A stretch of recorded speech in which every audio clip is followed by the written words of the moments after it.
Eu tenho vivido muitas lutas que têm causado feridas dentro de mim. E cheguei a perguntar-me: onde estavas tu?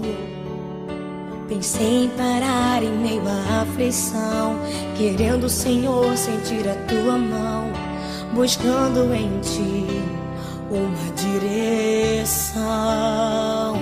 Mas aprendi que na vida tudo tem um sentido, e descobri que sempre queres o meu bem, e que ao final será muito melhor o que virá.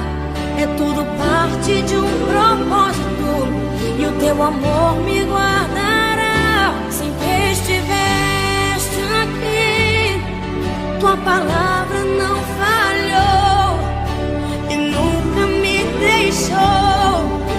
Descanso minha confiança em ti.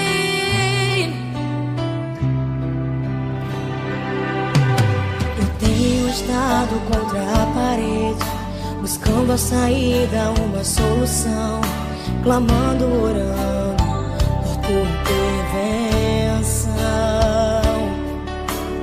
Quando tu queres, falas de uma vez, em outras com teu silêncio deparei. Que interessante tua forma de responder. Mas aprendi que tudo que acontece